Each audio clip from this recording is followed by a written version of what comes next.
Hello everyone, very good morning. स्वागत है आप सभी का आपके अपने चैनल पर और मैं हूं आपका दोस्त Samba Tiwari. One word substitution की आज हम क्लास नंबर 8 स्टार्ट कर रहे हैं।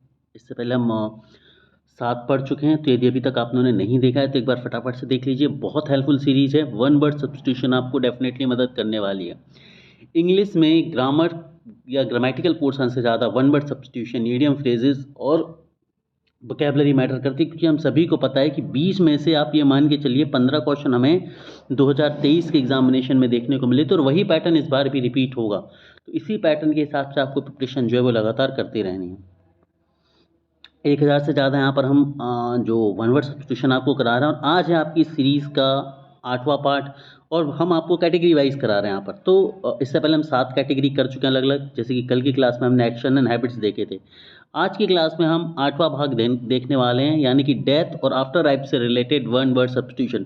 तो ये आपके वन वर्ड सब्स्टिट्यूशन भी हैं, साथ में आपको ये वोकैबलरी में भी सहायता करेंगे, तो बहुत हेल्पफुल रहने वाले हैं आपको ओवरऑल। चलिए स्टार्ट करते हैं बिना टाइम को डिले हुए। स्टार्ट करते हैं डेथ और आफ्टर लाइफ पर बेस्ड हमारे वन वर्ड सब्स्टिट्यूशन। तो आज का पहला है डेथ ब्लो। डेथ ब्लो का मतलब क्या होता है? एक ऐसा प्रहार जो किसी निश्चित मृत्यु का कारण बने, मृत्युकारी प्रहार। तो ये हमने एक बार और देखा था, है ना। जैसे कि हम गेम खेलते थे बचपन में, जब मोर्टल कॉम्बैट इस तरह के गेम्स खेलते थे, तो उसमें लास्ट में जो प्रहार मारते थे वो मर जाता था, बहुत अच्छा सा एनिमेशन आता था, हम लोग खुश हो जाते थे। तो वही डेथ ब्लो होता है ना। या फिर फाइटिंग में, मूवीज़ में हम देखते हैं कि भाई लास्ट पंच लगता है और जो सामने वाला बॉक्सर होता है वो ढेर हो जाता है, तो डेथ ब्लो कहलाएगा। आगे बढ़ते हैं। डेथ रैटल क्या होता है? मतलब मृत्यु के ठीक पहले जब आदमी सांस लेता है तो सांस लेने की जो आवाज़ आती है, डेथ रैटल कहते हैं, ठीक है ना। तो इसको टाइम कम देगी क्योंकि ऑलरेडी एक बार हम पढ़ भी चुके हैं। फैटल फैटल का मतलब क्या होता है? जो जानलेवा या मृत्यु का कारण बने। मतलब फैटल एक ऐसी मिस्टेक, एक ऐसी गलती जो जानलेवा साबित हो सकती है, मृत्यु का कारण बन सकती है ना। ही suffered a fatal injury in the accident. He suffered a fatal injury in the accident. मान लीजिए कोई एक्सीडेंट में किसी के सर में चोट लग जाए, इस तरह का कुछ हो जाए तो फैटल। कैटेस्ट्रॉफी का मतलब होता है एक बहुत बड़ी आपदा। कैटेस्ट्रॉफी का मतलब क्या होता है? एक बहुत बड़ी आपदा। जैसे कि जो कोविड-19 था, ये कैटेस्ट्रॉफी था, है ना। हिरोशिमा नागासाकी में जो बम गिरे थे, कैटेस्ट्रॉफी थे वो। क्लियर? तो कैटेस्ट्रॉफी का मतलब होता है बहुत बड़ी आपदा। जैसे कि अभी यदि हम इंडिया में ही बात करें, तो अभी कुछ दिन पहले हमने देखा था उत्तरकाशी में बादल फट गया था, है ना। उत्तरकाशी में बादल फट गया था, तो it was a catastrophe in Uttarkashi. ठीक है, it was a catastrophe in Uttarkashi. Example क्या है? The earthquake was a major catastrophe. Next is delirium. What is delirium? Delirium का मतलब होता है मृत्यु से पहले तेज बुखार में उत्पन्न मानसिक भ्रम की स्थिति, है ना। तो जब आदमी जाने वाला होता है, मरने वाले होते हैं, तो उसके जस्ट पहले उन्हें बहुत तेज बुखार आ जाता है और उनका जो मेंटल जो बैलेंस है वो खराब हो चुका होता है उस समय। डेलीरियम बोला जाता है इसे। एक सेकंड का समय लूंगा दोस्तों। Next is that trap. That trap नाम से ही क्लियर है, एक ऐसा ट्रैप, एक ऐसा फंदा जो बहुत ज़्यादा खतरनाक हो और सामने वाले को लगभग मार दे। दैट ट्रैप बोलेंगे हम जिसे। जैसे कि हम चूहों को पकड़ने के लिए पिंजरा लगाते हैं, दैट ट्रैप है ना। कुछ लोग जंगली जानवरों को पकड़ने के लिए पिंजरे लगाते हैं, दैट ट्रैप होते हैं, जिसमें लगभग उनकी मृत्यु ही हो जाती है। जीनोसाइड क्या है? किसी जाति, समुदाय या समूह का योजनाबद्ध सामूहिक नरसंहार, जनसंहार, इसे क्या कहते हैं? जीनोसाइड, है ना। जीनोसाइड जैसे हम बात करें, जलियांवाला बाग जीनोसाइड हुआ था, मास केयर भी बोल सकते हैं, जीनोसाइड भी हुआ था। जब रॉयट्स होते हैं, जो कि कम्युनिटी रॉयट्स होते हैं, तो उस केस में किसी एक कम्युनिटी के बहुत सारे लोगों को मारा जाता है, जीनोसाइड कहलाता है, etcetera. Death toll. Death toll क्या होता है? किसी घटना में मरने वालों की कुल संख्या। दैट टोल का मतलब होता है नंबर ऑफ पर्सन किल्ड और died in any accident is known as death toll. ठीक है ना। जैसे कि उत्तरकाशी में 50 लोग जो थे वो मर गए थे, 50 लोग जो थे जिनकी जानहानि हुई थी, तो उन्हें क्या बोलेंगे? हम डेथ टोल बोलेंगे 50 को। डैमीज या डिमाइज। ठीक है ना। डिमाइज क्या होगा? किसी व्यक्ति की मृत्यु, विशेष रूप से सम्मान पूर्वक उल्लेख करते हुए निधन जो होता है, उसे हम डिमाइज कहते हैं। ठीक है। नेक्स्ट की तरफ हम बढ़ते हैं। नेक्स्ट इज है असैसिनेशन। असैसिनेशन क्या होता है कि जब किसी राजनेता या राजनीतिक व्यक्ति का राजनीतिक कारणों से योजनाबद्ध तरीके से मृत्यु करी जाती है तो उसे असैसिनेशन कहते हैं। Assassination means killing of a leader, killing of a political leader due to some political reasons, है ना। जैसे कि राजीव गांधी, इसके अलावा हम बात करें इंदिरा गांधी, इस है ना, इस तरह के बड़े जो लीडर्स हैं, महात्मा गांधी, ये जो बड़े लीडर्स रहे हैं उन सभी के बारे में हम बात कर रहे हैं। आगे बात करते हैं मॉर्चुरी। मॉर्चुरी क्या होता है? मॉर्चुरी का मतलब होता है वह स्थान जहाँ मृत शरीरों को अस्थायी रूप से रखा जाता है, शवगृह। ठीक है, जहाँ पर हमने देखा होगा डेड बॉडीज रखी जाती हैं उसको बोलते हैं मॉर्चुरी। ठीक है। बियर, बियर क्या होता है? वह तख्ती या ढांचा जिस पर सबको अंतिम संस्कार के लिए ले जाया जाता है ना, जिसे हम बोलते हैं अर्थी, सामान्य भाषा में इंडिया में अर्थी जिसे बोला जाता है, तो बियर।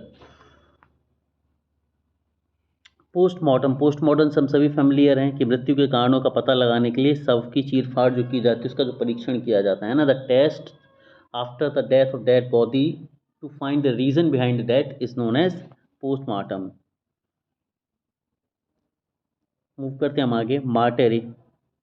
ठीक है, मार्टर या मार्टरी क्या होता है? मार्टर का मतलब होता है जब कोई सैनिक युद्ध के लिए जाता है, सीमा पर उसकी मृत्यु हो जाती है, उनकी मृत्यु हो जाती है, मतलब वो शहीद हो जाते हैं, तो इसे हम क्या बोलेंगे? मार्टयर बोलेंगे।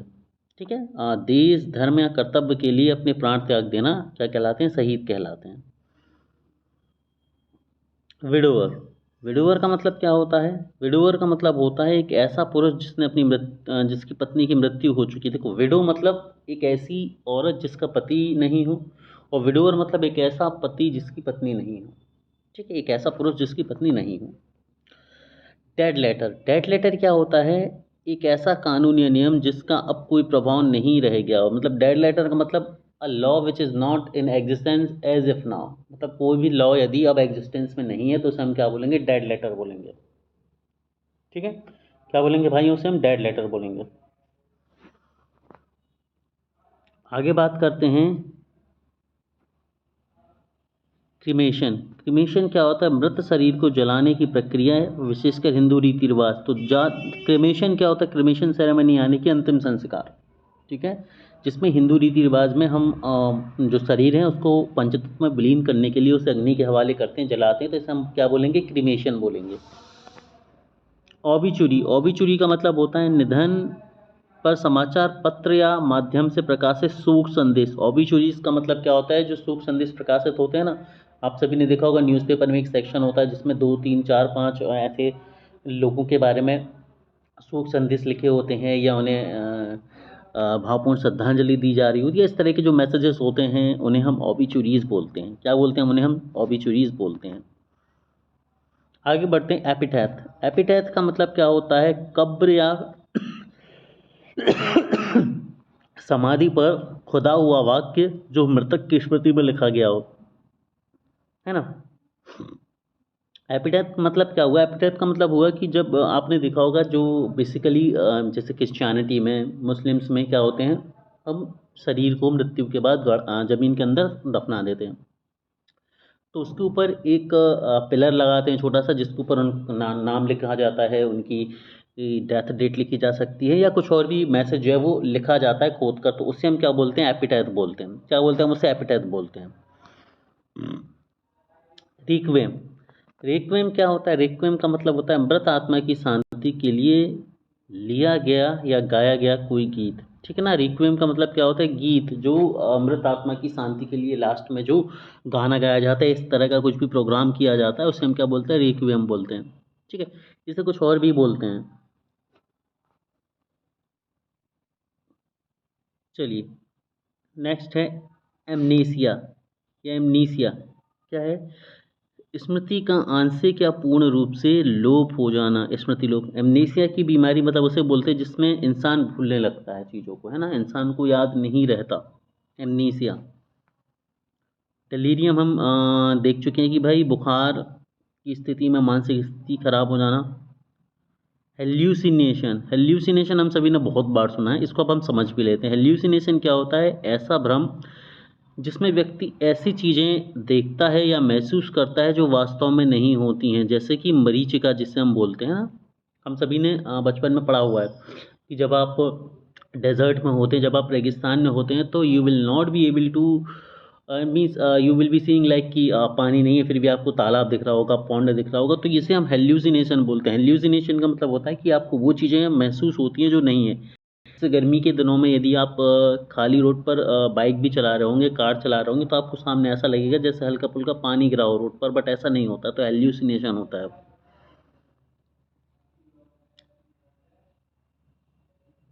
डेमेंशिया, डेमेंशिया क्या होता है? याददाश्त और सोचने समझने की शक्ति का क्षीण हो जाना, विशेषकर वृद्धावस्था में मानसिक क्षीणता कहलाती है। डेमेंशिया क्या होता है? डिमेंशिया का मतलब होता है सोचने समझने की शक्ति खत्म हो जाना। कोमा, कोमा क्या है? गंभीर बीमारी या दुर्घटना के कारण लंबे समय तक अचेत अवस्था में रहना या अवचेत अवस्था में रहना, इसे क्या बोलते हैं? हम कोमा बोलते हैं। कोमा मतलब when the person is not in his और हर कॉन्शियसनेस, है ना, वो कॉन्शियसनेस में नहीं होता, वो कोमा में चले जाते हैं। शॉक,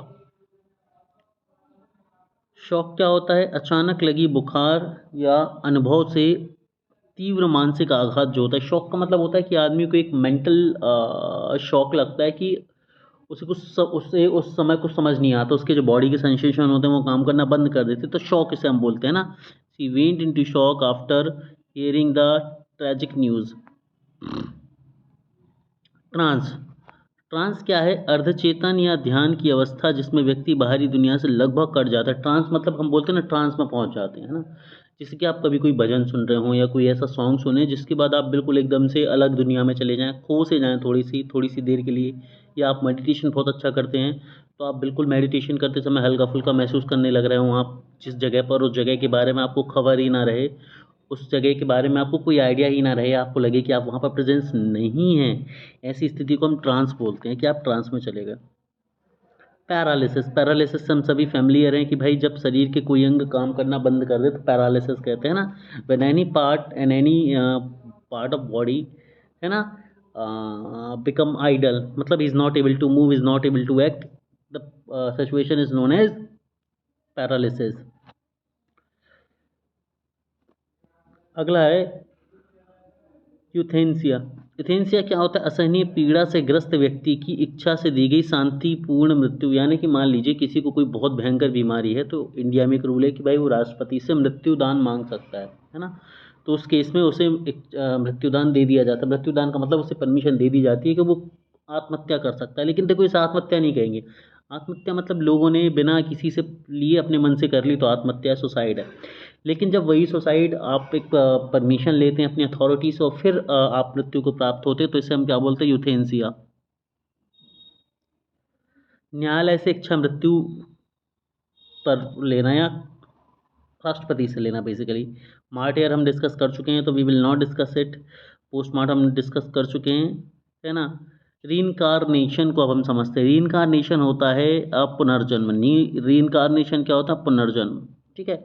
तो आत्मा का एक शरीर को त्याग कर दूसरे शरीर में जाना। खैर इतनी टफ डेफिनेशन आपको याद नहीं रखनी है, आपको बहुत बेसिक सी डेफिनेशन याद रखनी है कि रीइंकारनेशन का मतलब होता है पुनर्जन्म, ठीक है, यही ज़रूरी है बस। उसके बाद होता है सोल, सोल यानी कि आत्मा, ये तो हम सभी जानते हैं, तो इसको भी हम डिस्कस नहीं करेंगे। हेवन यानी कि स्वर्ग, हेल यानी कि नर, किसी भी हम याद नहीं रखेंगे। मोक्ष, मोक्ष मिलने का मतलब क्या होता है? इंडियन कल्चर में, हिंदुइज्म में मोक्ष वर्ड को बहुत यूज़ किया। मोक्ष का मतलब होता है कि जब आप जन्म मृत्यु के बंधन से फ्री हो जाए, when you break the cycle of life and death, है ना। साल्वेशन क्या होता है? आत्मा का सभी सांसारिक बंधनों से छुटकारा पाना, आत्मा की मुक्ति, यानी कि मोक्ष का ही दूसरा नाम है साल्वेशन, ठीक है। पेनेंस, पेनेंस क्या होते हैं? किए गए पापों या गलतियों के लिए पश्चाताप स्वरूप की गई कोई तपस्या पेनेंस कहलाती है। आप सभी ने देखा होगा कि बहुत सारे, जैसे कि मान लीजिए कोई पुराने जो साधु संत होते थे वो पहाड़ों पर चले जाते थे, हिमालय पर चले जाते थे, या कुछ इस तरह की जो एक्ट किए जाते थे जिससे आप अपने पुराने पाप धो सकें, पेनेंस कहलाते हैं वो। अगला है जजमेंट। जजमेंट क्या होता है? जजमेंट का मतलब होता है मृत्यु के बाद अच्छे और बुरे कर्मों का ईश्वरीय मूल्यांकन होने का विश्वास। मृत्यु के बाद मूल्यांकन मतलब लोग बोलते हैं ना कि भाई भगवान देख रहे हैं, भगवान हिसाब किताब करेंगे। या हम बोलते हैं ना कि जब ऊपर जाते तो चित्रगुप्त जी बैठे हैं आपका पूरा हिसाब किताब लेके कि हाँ भाई साहब कितने सावन में क्या क्या किया, समझ रहे हैं ना। तो उस तरह की चीज़ें जजमेंट्स, उसको हम जजमेंट बोलते हैं कि भाई अब आप स्वर्ग में जाओगे, अब आप नरक में जाओगे। तो दोस्तों यहाँ पर आपकी आज की क्लास ख़त्म होती है। हमने आज 15 मिनट में 39 वर्ड को कंप्लीट करा है और हमारी कोशिश यही है कि कम समय में ज़्यादा वर्ड्स को कंप्लीट करें ताकि आपका समय कम यूज़ हो, कंटेंट आप ज़्यादा कंज्यूम करें।